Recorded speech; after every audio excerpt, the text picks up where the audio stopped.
ഈശോയുടെ അമ്മേ, അമ്മേ എൻ്റെ അമ്മേ, എനിക്ക് ഈശോ തന്നൊരമ്മേ, അമ്മേ എൻ്റെ അമ്മേ, എൻ്റെ ഈശോയുടെ അമ്മേ, അമ്മേ എൻ്റെ അമ്മേ, എനിക്ക് ഈശോ തന്നൊരമ്മേ. ആവേ മരിയ കന്യാമാതാവേ,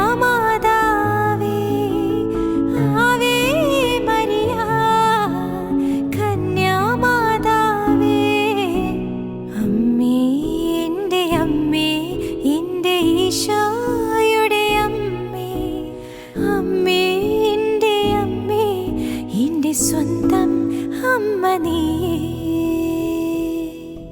ഞാൻ വീണ്ടും മ്യൂസിക്കിലേക്ക് വന്നപ്പോൾ സിനിമയിൽ പാടാൻ അവസരം വന്നു. അപ്പോൾ എൻ്റെ ആദ്യത്തെ ഒരു പ്ലേ ബാക്ക് റെക്കോർഡിങ് തമിഴ് സോങ്ങിൽ, ഒരു തമിഴ് മ്യൂസിക്കിന് വേണ്ടിയിട്ടായിരുന്നു, ഫിലിമിന് വേണ്ടിയിട്ടായിരുന്നു.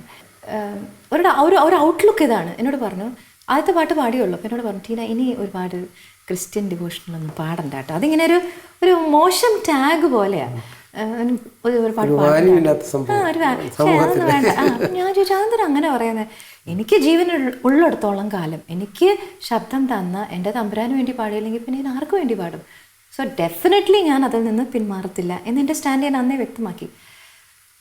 ഈശോയ്ക്ക് വേണ്ടി പാടി ഈ ഒരു രണ്ടാം വരവിൽ, സെക്കൻഡ് അവതാർ എന്ന് പറയുമല്ലോ, അതിൽ ഒത്തിരി അനുഗ്രഹിക്കപ്പെട്ട ഗാനങ്ങൾക്ക് ശബ്ദം നൽകാൻ നല്ല ദൈവം അനുവദിച്ചു. എനിക്ക് യോഗ്യത ഇല്ലാതിരുന്ന പല പാട്ടുകളും ഞാനല്ല പാടാനും നിശ്ചയിച്ചിരുന്നത്. പക്ഷെ ഇങ്ങനെ ദൈവം ഇങ്ങനെ പാവങ്ങളുടെ ചിത്രയും പാവങ്ങളുടെ സുജാതയും എന്നൊക്കെ വിളിക്കുന്ന പോലെ എന്നെക്കൊണ്ട് ഒത്തിരി അഭിഷേകമുള്ള പാട്ടുകൾ പാടാൻ അനുവദിച്ചു. ഒരു പക്ഷേ ആ പാട്ടുകൾ ആളുകൾക്കറിയാം, ഒരു പക്ഷേ എന്നെ അറിയ പോലും ഉണ്ടാവില്ലായിരിക്കും. It's fine.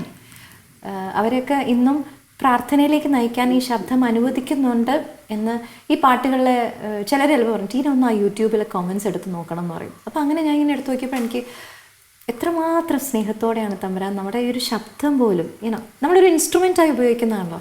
വലിയ വലിയ സോങ് റൈറ്റേഴ്സിൻ്റെയും സുവിശേഷകരുടെയും ഒക്കെ സുവിശേഷം പ്രസംഗിക്കുന്നവരുടെയൊക്കെ പാട്ടുകളാണ്. പക്ഷെ ഒരു കുഞ്ഞൊരു കണക്ഷൻ ആവാൻ ദൈവം അനുവദിക്കുന്നത് ഒരു ചെറിയൊരു ടോക്കൺ ഞാനും കൊടുക്കുന്നുണ്ടല്ലോ അവരുടെ ഒരു ജീവിതത്തിലെ വിശുദ്ധിക്ക് വേണ്ടിയിട്ട്. അതിന് ഞാൻ വെരി ഗ്രേറ്റ്ഫുൾ. ഒത്തിരി പേര്, എനിക്ക് നേരിട്ട് അറിവ് പോലും ഇല്ലാത്ത ഒത്തിരി പേര് മെസ്സേജ് ചെയ്യാറുണ്ട്, എനിക്ക് വേണ്ടി പ്രാർത്ഥിക്കാറുണ്ട്. ഡെയിലി 1-2 പേരെങ്കിലും വിളിക്കും, അവരുടെ കാര്യങ്ങൾ ഷെയർ ചെയ്യും. എന്ത് ചെയ്യണം ചേച്ചി എന്ന് അറിയത്തില്ല. നമുക്ക് പാട്ടിലൂടെയല്ല, നമ്മുടെ ശബ്ദത്തിലൂടെ, നമ്മൾ പറയുന്ന ഓരോ വാക്കിലൂടെയും നമുക്ക് ദൈവത്തെ കൊടുക്കാൻ സാധിക്കും. മ്യൂസിക് റെക്കോർഡിങ്സിലും ഒരുപാട് സ്പെഷ്യൽ ഞാൻ ചെറിഷ് ചെയ്യുന്ന കുറേ മൊമെൻറ്റ്സ് ഉണ്ടായിട്ടുണ്ട്. ചില റെക്കോർഡിങ് സമയത്ത് നമുക്കിങ്ങനെ ഫിസിക്കൽ അനുഭവങ്ങൾ ഉണ്ടായിട്ടുണ്ട്. അപ്പോൾ ഇങ്ങനെ കാലിങ്ങനെ ഫുൾ ടൈം വിറച്ചുകൊണ്ടിരിക്കുന്നു. ചില സമയത്ത് പാടുമ്പോൾ നമ്മൾ ഈ ഹെഡ്ഫോൺ വെച്ചിട്ടാണല്ലോ പാടുന്നത്. അപ്പോൾ എനിക്ക് ഒരാളും കൂടി പാടുന്ന പോലെ തോന്നും. അങ്ങനെ കേട്ടിട്ടുണ്ട്. ഞാൻ പറഞ്ഞു, ഒരു വോയിസും കൂടി കേൾക്കുന്നുണ്ടല്ലോ, അപ്പോൾ ഒരു ചെക്ക് ചെയ്യുമില്ല, ഒന്നും കുഴപ്പമില്ലല്ലോ. അപ്പോൾ എനിക്ക് പലപ്പോഴും പിന്നീട് എൻ്റെ ഒരു റിയലൈസേഷൻ, എൻ്റെ ഒരു വിശ്വാസം ഇങ്ങനെ, ഞാൻ പാടാൻ പോകുമ്പോൾ ഞാൻ എപ്പോഴും വിളിക്കുന്ന 2 പേരുണ്ട്. ഒന്ന് അമ്മ മാതാവ്, പിന്നെ ഞാൻ ഈ സെറഫിൻ മാലാഖം വരെ വിളിക്കും. ഭയങ്കര ശക്തി കേട്ടോ, ഭയങ്കര പ്രസൻസാണ്.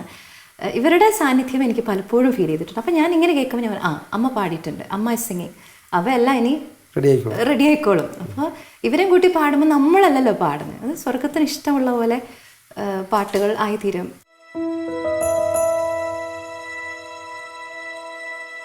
കാലികൾക്കു നടുവിൽ നീ പിറന്നുവല്ലോ,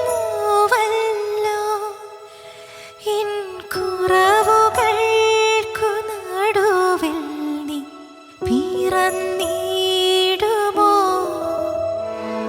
കാലിത്തൊഴുത്തിനേക്കാൾ കറകളുണ്ടേലും എൻ ഹൃത്തടത്തിൽ വാഴുവാൻ നിനക്കെന്തൊരിഷ്ടം.